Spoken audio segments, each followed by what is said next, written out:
और आखिरकार सीएम बघेल की भविष्यवाणी सच निकली। सीएम ने पहले ही ईडी की छापेमारी को लेकर आशंका जताई थी। नमस्कार, आप देख रहे हैं आरजे न्यूज़ और मैं आपके साथ सिमी दानी।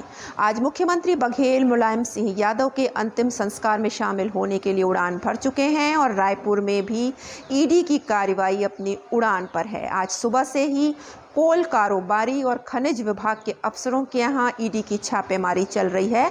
यह कार्रवाई आयकर के कोरबा से जुड़े माइनिंग और प्रशासनिक अफसरों के यहां छापों के सिलसिले में की जा रही है। इनमें रायगढ़ कलेक्टर रानू साहू, उनके पति संचालक खनिज जयप्रकाश मौर्य, एक संयुक्त संचालक और भी शामिल हैं। महासमुंद में एक पूर्व विधायक समेत 1 दर्जन ठिकानों पर भी जांच शुरू हो गई है।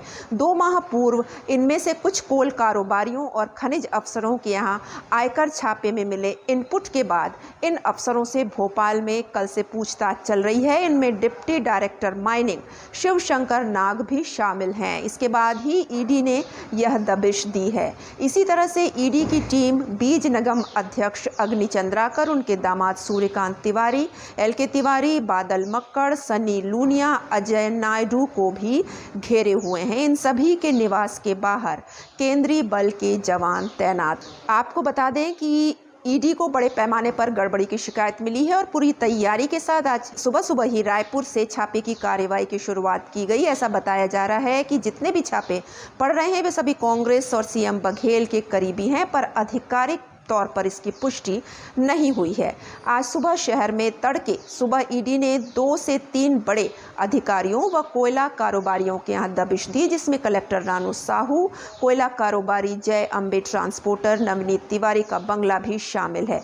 सूत्रों के हवाले से बताया जा रहा है कि 4 गाड़ियों में ईडी के 15 से अधिक अधिकारी व कर्मचारियों की टीम रानू साहू के यहाँ जांच पड़ताल कर रही है। कहा जा रहा है कि ईडी की टीम को बड़े पैमाने पर गड़बड़ी की शिकायत मिली थी, जिसके बाद दस्ता हरकत में आया और सुबह सवेरे पूरी तैयारी के साथ रेड के लिए जा पहुंचा।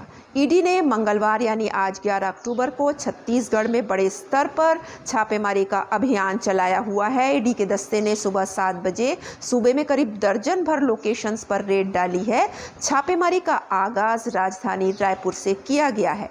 सूत्रों से मिली जानकारी के अनुसार जिन ठिकानों पर छापे मारे गए हैं वे सीएम और कांग्रेस नेता भूपेश बघेल के करीबी हैं। हालांकि इस बारे में कोई आधिकारिक पुष्टि नहीं हुई है। बताया जा रहा है कि यह कथित आय से अधिक संपत्ति का मामला है, जिनमें बघेल के करीबी बताए जा रहे हैं सरकारी अफसरों के 12 से अधिक स्थानों पर ईडी ने छापेमारी की है।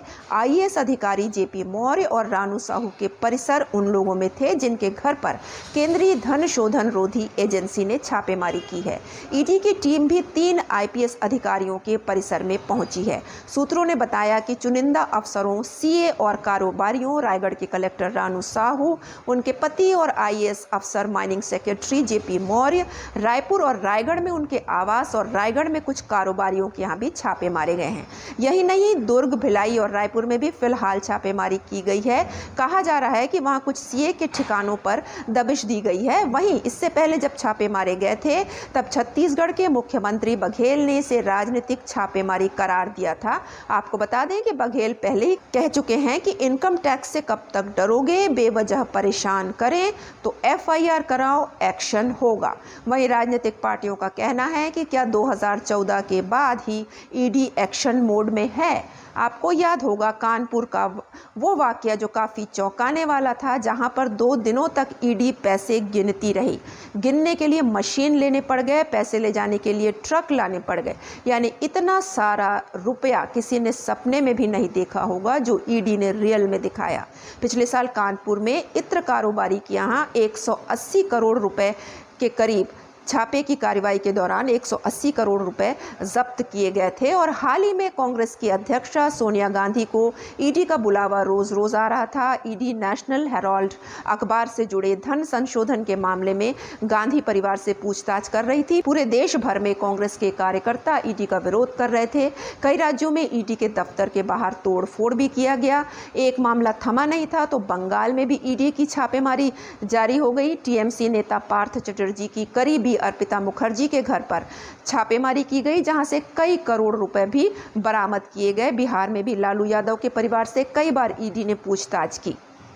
इसलिए आप समझ गए होंगे कि ईडी आजकल चर्चा में क्यों है। एक मीडिया रिपोर्ट के मुताबिक पूर्व प्रधानमंत्री मनमोहन सिंह के कार्यकाल के दौरान ईडी ने करीब 112 छापेमारी की और इन छापेमारी से 5,346 करोड़ रुपए की संपत्ति पकड़ी गई, जबकि 2014 के बाद ईडी ने करीब 2,974 छापेमारी की और इन छापेमारी में तकरीबन 95,486 करोड़ रुपए की संपत्ति जब्त की गई और इन छापेमारी में तकरीबन 95,486 करोड़ की संपत्ति जब्त की गई। इससे साफ जाहिर होता है कि कांग्रेस के कार्यकाल के दौरान अधिकारी नेताओं को लूट करने की छूट दे रखी थी। आपको भारत के प्रधानमंत्री नरेंद्र मोदी का कथन याद होगा, जिसमें उन्होंने स्पष्ट तौर पर कहा था कि ना मैं खाऊंगा ना ही खाने दूंगा। ईडी 2014 के बाद एक्शन मोड में आ गई और भ्रष्ट व्यक्तियों के ऊपर सख्त कार्रवाई कर रही है। लेकिन इन दिनों ईडी की कार्रवाई पर विपक्षी पार्टियां कई सवाल भी खड़े कर रही हैं। पार्टियों का कहना है, विपक्ष का कहना है